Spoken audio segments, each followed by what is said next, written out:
என்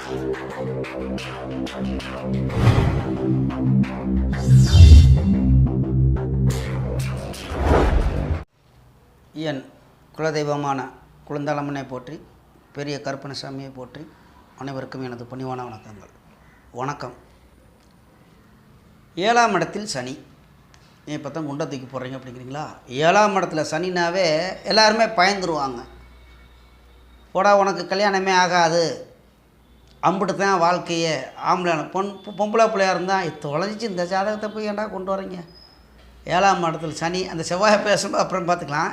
இந்த பாவக்கிரகங்கள் இருந்தாலே அம்பிட்டு தான் அப்படின்னு நான் கூட இந்த சனிதர யோகம் பலன் அப்படிங்கிற புஸ்தகம் கூட வச்சுருக்கேன். அதிலெல்லாம் இருக்குது. அதில் 7ஆம் இடத்துல சனி இருந்தால் அது ஒரு உதாரணத்துக்கு போட்டு பார்ப்போம் என்னான்னு. அப்படி கேட்டிங்கனாக்கும் இப்போ காமராஜர் ஐயோட ஜாதகம், அப்புறம் அந்த திரிஷா, அந்த ஷாருக்கான், இந்த மாதிரி சில ஒரு ஜாதகத்தில் அமைப்பு போட்டு இந்த மாதிரிலாம் 7ஆம் இடத்துல சனி இருந்து அப்படின்லாம் இருக்குது. ஆனால் 7ஆம் இடத்தில் சனி இருந்த உடனே அப்படி ஆயிருமா அப்படின்னா 7ஆம் இடத்தில் திக்பலம் பெறுகிறார் சனி. அதைத்தான் நம்ம கவனிக்கணும். ஏன் பாவருக்கு அங்கே 7ஆம் இடத்துல சனிக்கு போய் திக்பலம் கொடுத்தாங்க அப்படின்னா, அப்போ 7ஆம் இடத்துல இருந்த உடனே அப்படி கெடுத்துருமா? 7ஆம் இடத்துல சனி தொடர்பு கொண்டால் திருமணமே ஆகாதா அப்படின்னா நான் நிறையா ஜாதகத்தை எடுத்து போடுவேன். 7ஆம் இடத்தில் சனி இருந்து கொண்டு வேகத்தில் சீக்கிரமாக கல்யாணமாகி குழந்தை குட்டின்னு சொல்கிறாங்களே, குழந்தையோட நல்ல குடும்பமாக வாழ்கிற ஜாதகத்தை நிறையா எடுக்கலாம். இப்போ எடுத்துக்குவோம், சனிக்கு பாவமான இடமா எடுத்துக்கலாம், கடகத்தையும் சிம்மத்தையும் எடுத்துக்குவோம். அங்கே தான் 7. அதாவது இப்போ கடகத்துக்கு எடுத்துக்கிட்டாங்க 7ஆம் இடத்துக்கு 8ஆம் இடத்துக்கு அதிபதி சனி. சிம்மத்துக்கு எடுத்துக்கிட்டோம்னாக்கும் 6ஆம் இடத்துக்கும் 7ஆம் இடத்துக்கும் அதிபதி சனி. இவர்கள் சனி 7ஆம் இடத்துல இருக்கிறார் 2 லக்கணத்துக்கும். இப்போ கடகத்துக்கு எடுத்துக்கிட்டோம்னா மகரத்தில் 7ஆம் இடத்துல இருப்பார், சிம்மத்துக்கு எடுத்துக்கிட்டோம்னா கும்பத்தில் 7ஆம் இடத்துல இருப்பார். சிலம்பம் 2 லக்கணத்துக்கு சேர்ந்து சொல்லுவோம். அப்போ இங்கே இருக்கும்போது கடக லக்கணக்காரருக்கு மகரத்தில் சனி இருக்கும்போது திருமணம் நடக்காதா அப்படின்னா நான் நிறையா ஜாதகம் எடுத்து போட்டுருவேன். திருமணம் நடந்துக்கிட்டு இருக்குது. இதில் சனி தசையிலே நடந்திருக்கு. என்னையா சொல்கிற அப்படின்னு கேட்டிங்கன்னாமா போட்டலாம், நிறையா ஜாதகம் இருக்குது. அதே மாதிரி சிம்ம லக்கணத்தில் பிறந்தவர்களுக்கு 7ஆம் இடத்துல சனி இருந்து திருமணம் ஆகிருக்கு. 7ஆம் இடத்துல திக்பலம் ஒன்று பெறாருங்களா? 7ஆம் இடத்துக்கு அதிபதி ஆட்சியாக ஆகிறாரா? அந்த இடத்துல ஒரு கிழகம் ஆட்சியாக இருக்கும்போது அந்த 7ஆம் இடத்தோடைய பலனை கொடுக்கணும் இல்லைங்களா? அவர் இயற்கை பாவர் தான், அதில் மாற்றுக்கிறது கிடையாது. ஆனால் அங்கே மாதிரிலாம் வரல. ஆனால் அவர் வலுப்பெற்று இருக்கிறபோது அந்த 7ஆம் இடத்தோடைய வேலையை அவர் செய்யணும்ல. சரி, எங்காவது இருந்து குரு சுக்கிரன் தொடர்பு கொண்டால் நல்லா பார்த்துக்குங்க. இப்போ எங்காவது இருந்தானாக்கும் இப்போ சுக்கிரன் ஒன்று லக்கணத்தில் அந்த 7ஆம் பாவகத்தில் இருக்கணும், அல்லது லக்கணத்தில் இருந்து கொண்டு பார்க்கணும். அவ்வளோதான். இங்கே இருந்தால் தான் அதோடைய தொடர்பு வரும். அப்போ நம்ம சுக்கிரன் தொடர்பு கொள்ளும்போது என்ன ஆயிரும் அப்படின்னு கேட்டிங்கன்னா, சுக்கிரன் வந்துருச்சு, அப்போ சுக்கிரன் கெட்டு போயிடுச்சு இப்படி எடுத்துக்குவாங்க.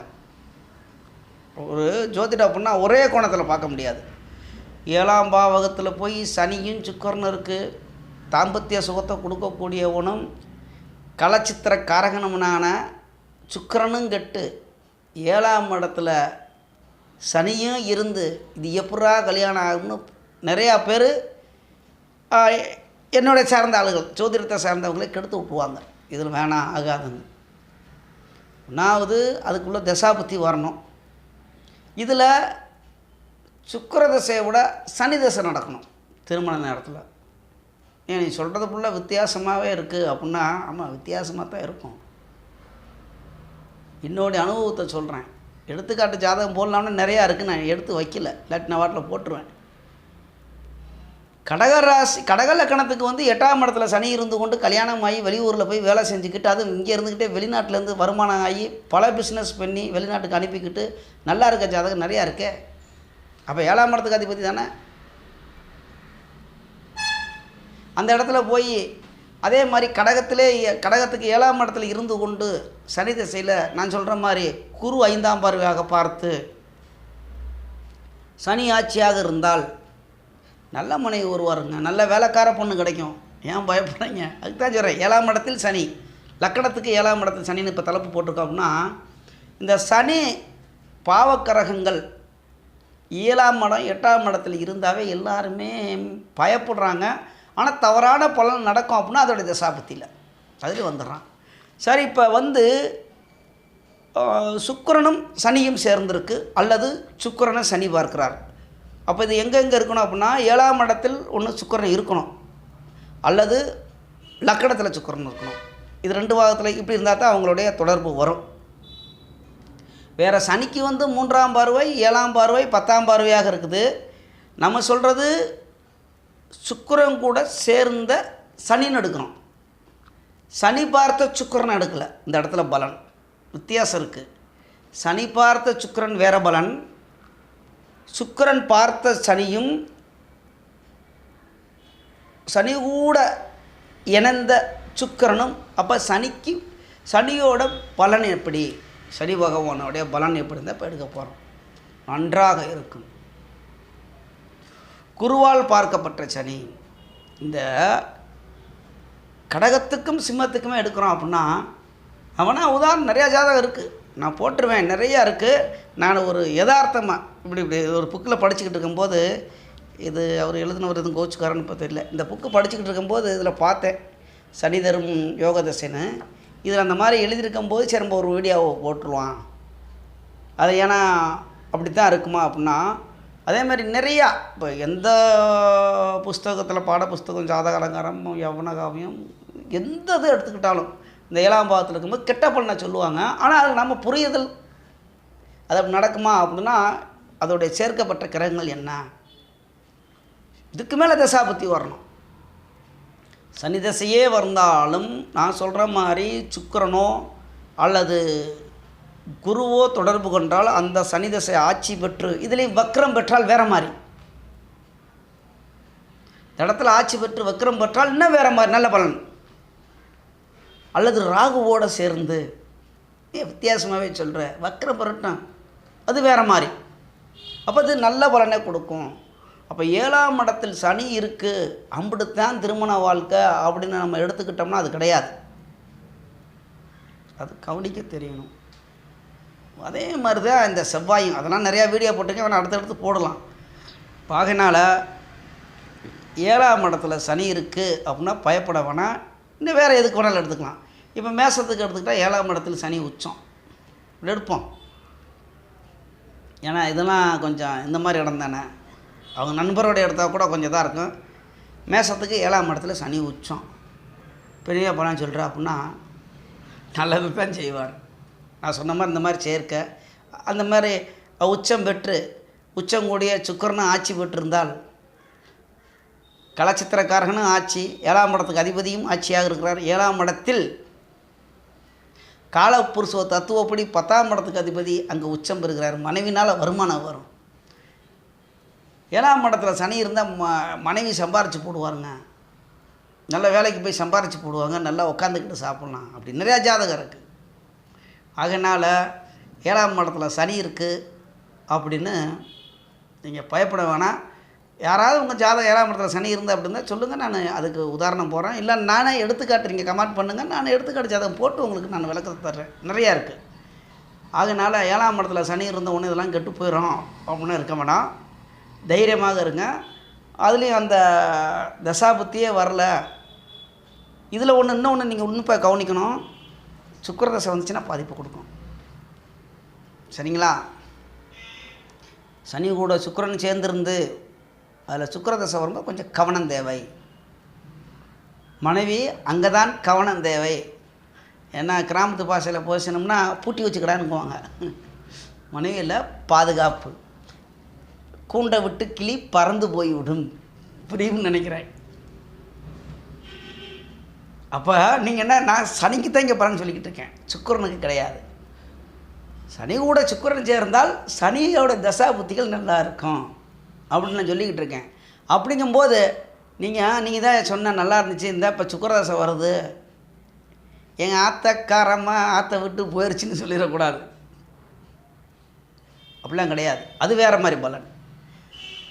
சனி தசை 7ஆம் இடத்துலையோ அல்லது 2ஆம் இடத்துலையோ அல்லது 8ஆம் பாவகத்திலே இப்படி கூட எடுத்துக்கலாம். வரும்போது வாயில் வருது 7ஆம் பாவத்தில் தான் எடுக்கிறேன் சனின்னு சொல்லி, இந்த மாதிரி அல்லது சுகபோகத்தை கொடுக்கக்கூடிய 12ஆம் பாவகத்திலேயோ எங்கே வேணாலும் இருக்கட்டும், இல்லை லக்னத்திலே இருக்கட்டும், அம்புட்டு தாண்டா அப்படின்லாம் நம்ம ஒரு பலன் எடுக்கக்கூடாது. அதில் நிறைய கவனிக்கணும்.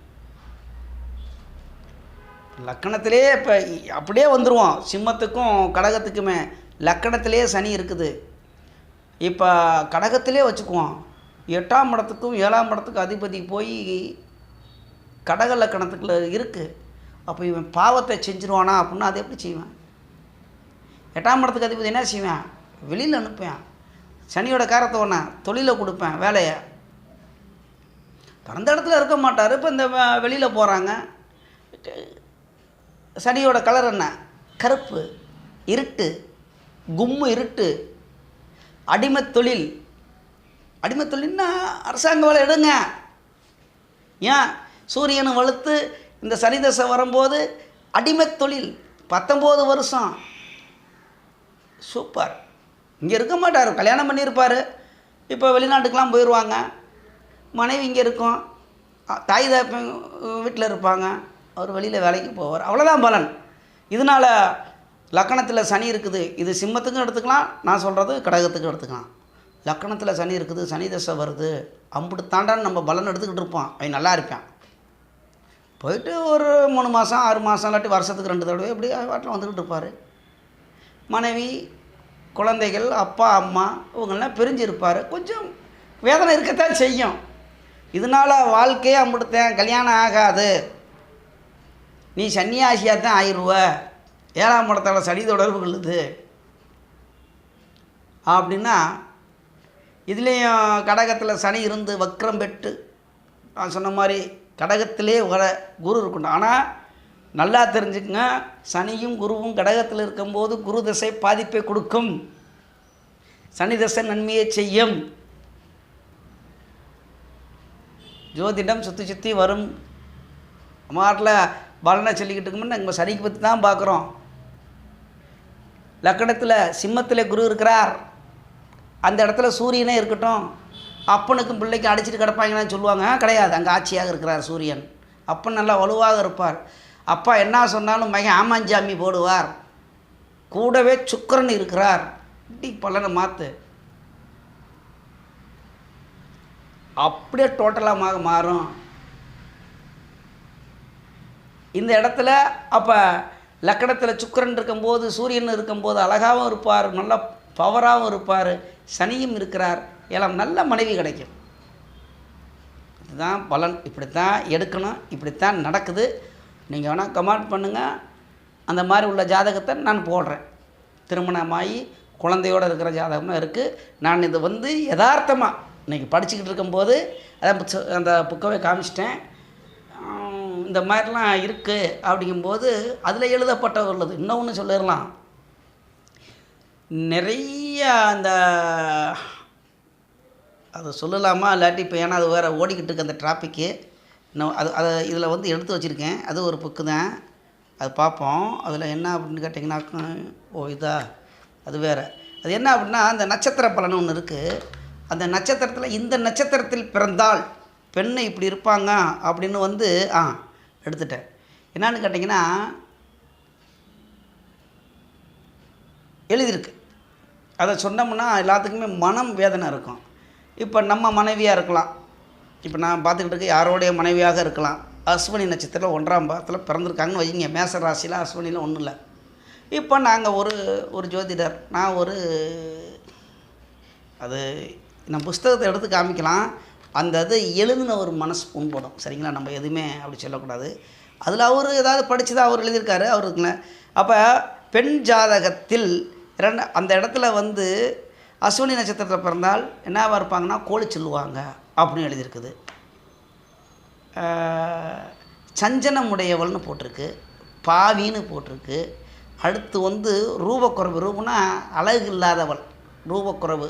ரூபம்னா உருவம்னா அழகு தானே, அழகு குறைவுன்னு போட்டிருக்கு, அழகு உடையவள்னு. அடுத்து அந்நியர் மீது அன்பு பிரியமும் உடையவள் அப்படின்னா ஆதி ஜாதகம் சொல்லுதுன்னா அவரும் எழுதினவரும் அப்படி போட்டிருக்காரு. சரிங்களா? அப்படிங்கும்போது இந்த இடத்துல அவங்க எழுதுனதும் கரெக்டு தான். அவர் சொல்லுவதும் படித்ததும் சரிதான். நம்ம அஸ்வினியில் பிறந்தவங்களாம் இப்படித்தான் இருப்பாங்க அப்படின்னா அவங்க ஒழுக்கமாக இருப்பாங்க, நல்லா இருப்பாங்க. இதுனையா எப்படி சொல்லிட்டு அப்படின்னா, அந்த இடத்துல சந்திரன் கூட குருவோ செவ்வாயோ ஆட்சி பெற்றிருந்தால் பலன் அப்படியே டோட்டலாக மாறும். அஸ்வினியில் சந்திரன் போகும்போது இந்த மாதிரிலாம் கெட்ட பலன் நடக்குமா அப்படின்னா இது நட்சத்திர பலன். இதே மாதிரி நிறையா இருக்குது. நாங்கள் எல்லா ஜோதிடரும் நம்ம படிக்கிறதெல்லாம் அப்படியே சொல்லிக்கிட்டே இருந்தோம்னா நிறைய பேர்த்து மனது புண்படும். அப்படிலாம் நடக்காது. அதில் இது ஏன் அப்படி எழுதப்பட்டிருக்குன்னா அதுக்கு மேலே நீங்கள் புரிஞ்சு பலன் சொல்லுங்கள். இந்த இடத்துல இப்படி இருந்தால் இப்படி இருக்கும், அதோடைய பலன். பாவரோடு சேர்ந்துருக்கிறார். இப்போ அஸ்வினியில் நம்ம சொன்ன மாதிரி 1ஆம் பாவத்தில் இருக்கிறார். அந்த இடத்துல சனி நீச்சம், சந்திரன் கூட சேருகிறார். ஓகே, அது வேறு மாதிரி பலனே ஆகும். அப்போ நம்ம பார்க்கும் பொழுது இப்படிலாம் இருக்கணும். இப்போ சனியை பற்றி பேசுகிறோம், சனியை பற்றி பேசுவோம். சனி கிரகத்தை எந்த லக்கணத்துக்கு எடுத்தாலும் இதில் சனி எதிர்ப்பு உள்ள லக்கணம்னா ஒரு 6 லக்கணம் இருக்கும்ல. அதில் இப்போ நம்ம 2ஆக சொல்லியாச்சு. விருச்சிகத்தை பற்றியும் சொல்லியாச்சு. அதேமாரி இது மேசத்தை பற்றி சொல்லியாச்சு. விருச்சிகத்துக்கு 7ஆம் இடம்னாக்கும் துலாத்தில் இருப்பார். அவர் நல்லது நண்பர் கூட இருக்கிறார், நன்மை செய்வார். சுக்கரனோட வீடு நண்பருடைய வீடு, அங்கே சுக்கரன் இருந்தால் நன்மையை செஞ்சுட்டு போயிடுவார். அந்த இடத்துல சுக்கரன் நன்மையை தான் செய்வார். என்னங்க அதில் எப்படி இருப்பார் அப்படின்னு கேட்டிங்கன்னா கண்டிப்பாக நன்மை தான் செய்வார். ஆட்சி பெற்றவர் கூட இருக்கிறார். அதில் வக்ரமெல்லாம் ஆகிட்டார்னா ரொம்ப நன்மையை செய்வார். அதேமாதிரி குருவோடைய இலக்கணமான தனுசு மீனத்துக்கெலாம் அவர் 7ஆம் இடம்ங்கிறது எங்கே எடுத்துக்கிட்டாலும் தனுசு எடுத்தாலும் சரி, மீனத்தை எடுத்தாலும் சரி, 7ஆம் பாவம் வருது புதனுடைய வீடு. புதன் கூட சேரும்போது புதார்த்த நல்ல யோகம். புதார்த்த யோகம்னா சந்திரனும் புதனும் சேரணும், அப்படி கிடையாது. இங்கே புதன் கூட சனி சேர்றது இல்லை. புதனுடைய வீட்டில் சனி இருக்கிறது, நண்பருடைய வீட்டில் இருக்கார். அந்த இடத்துல நல்ல பலன் இருக்கும், நல்லவர்களுடைய சேரும் பொழுது. அதே மாதிரி இன்னும் எந்த இது சொல்லாமல் விட்டுட்டோம். ஆமாம், குருவோடைய சொல்லியாச்சு. பாக்கி உள்ளதெல்லாம் சனியோட வீட்டுக்கே சனிக்கு 7ஆம் இடத்துல இருக்கும்போது அவர் நல்லதை தான் செய்வார். சரிங்களா? மகரம் கும்பத்துக்கு அப்புறம் எடுத்துக்கிட்டோம்னாக்கும் மிதுனம் கன்னி அவர் நண்பர் தான், சொல்ல தேவையில்ல. பாவியா வேலை செய்வார் அப்படின்னா செய்ய மாட்டார். அவங்களுக்கெல்லாம் என்ன தான் இருந்தாலும் நண்பர். அவர் குருவோட வீட்டில் இருப்பார். குருவோட இணையும் போது நன்மையை தான் செய்வார். துலாத்துக்கும் ரிஷபத்துக்கும் 7ஆம் பாவத்தில் இருக்கும்போது நன்மையை தான் செய்வார்கள். அதாவது எங்கே இருந்தாலும் அவர் எந்த நிலைமையில் இருக்கிறார் அதைத்தான் நம்ம எடுக்கணும். வக்ரம் பெற்றிருக்காரா, நல்ல பலன். சரி, ஆட்சி பெற்று வக்ரம் போடுறாரா, அது வேறு. நீச்சம் பெற்று வக்ரம் போடுறாரா, அது வேறு பலன். அவர் வக்ர உடனே எடுத்துடக்கூடாது. இப்போ மேசத்தில் இருக்கிறார், நீச்சமாகி போயிட்டார், அவ்வளோ தாண்டா அப்படின்னு நம்ம எடுப்பான். கடகத்துக்கே பேசுவோம். 8ஆம் இடத்துக்கு அதிபதி நீச்சம் பெற்று விட்டார், ஆயுளுக்காரகன் சனி நீச்சம் பெற்று விட்டார், அவ்வளோ தாண்டா தொலைஞ்சாண்ட ஆளே காலிடான் இருப்பான். அவர் தான் ஃபுல் ஆயிலில் இருப்பார். அதாவது பூர்ண ஆயில், 60 வயசுக்கு மேலே வரைக்கும் வாழ்ந்துக்கிட்டு இருப்பார். என்னடா பாலாறு அரிஷ்டம் குறை ஆயில்னு பார்த்தா சனி கெட்டு போயும் 8ஆம் இடத்துக்கு அதிபதியும் நீச்சம் பெற்று விட்டார் அப்படின்னா 8ஆம் பாவகத்தில் பார்த்தப்பல ஒரு நல்ல கோள் இருக்கும். இல்லாட்டி 8ஆம் பாவத்தோட வளர்புற சந்திரன், தனித்த புதன், சுக்கிரன், இயற்கை குருவான குருவர்கள் தொடர்பு கொண்டிருப்பார். அந்த இடத்துல நீச்சமாக இருப்பார் மேசத்தில். அப்போ மேசத்தில் செவ்வாய் ஆட்சியோ அல்லது மேசத்தில் விருச்சிகத்தில் வீடு கொடுத்தன ஆட்சி உச்சமாக இருக்காரா, அப்படியே நீச்ச பங்கமாகிறது. நீச்சம் பெற்றவர் வக்ரமாகிறாரா, பலன் மாறுது. அதாவது ஜோதிடம் பாருங்கள். நான் ஒரு 2 நிமிஷத்தில் பேசி முடிச்சாலும் 5 நிமிஷத்து வீடியோ போடலாம்னு நினச்சேன். 18 நிமிஷம் போயிட்டுருக்கு. உன்னை பற்றி பேசுகிறோம்னா போய்கிட்டே இருக்கும். ஜோதிடம் அப்படின்னு எடுத்துட்டோம்னா பேச பேச வந்துக்கிட்டே இருக்கும். நம்மளை அறியாமல் பலன் மாறிக்கிட்டே இருக்கும். நான் சும்மா பேசலாம், ஒரு 5 நிமிஷம் வீடியோ போடலாம் என்னத்த அப்படின்னு எடுக்கிறேன். பார்த்தா 18-19 நிமிஷம் போகுது. இன்னும் பேசலாம், பேசிக்கிட்டே இருக்கலாம். அதனால் உங்களுக்கு சந்தேகம் இருக்கலாம். என்னுடைய வீடியோ பார்க்குறவங்க கமெண்ட் பண்ணுங்கள், தமிழில் கமெண்ட் பண்ணுங்கள், சரியான பதில் தர்றேன். ஆனால் நான் கொடுக்குற பதில் உங்களுக்கு சாதகமாக இருக்குது. ஜாதகம்னா என்ன, உங்களுக்கு தகுந்தாற் போல் இருக்குது அப்படின்னா நீங்கள் நல்லதாகவும் உங்களுக்கு பிடிக்காத மாதிரி, அதாவது என்ன இருக்கோ அந்த பலனை தான் நான் சொல்ல முடியும்.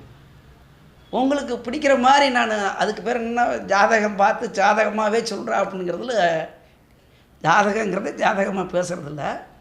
அப்படித்தான் நினச்சிக்குவாங்க. ஜாதகமாக பேச எனக்கு தெரியாது, என்ன இருக்கோ அப்படி சொல்லலாம். நல்ல பலனா கெட்ட பலனா சந்தேகம் இருந்தால் கேளுங்க, அதுக்கு நான் பதில் தர்றேன்.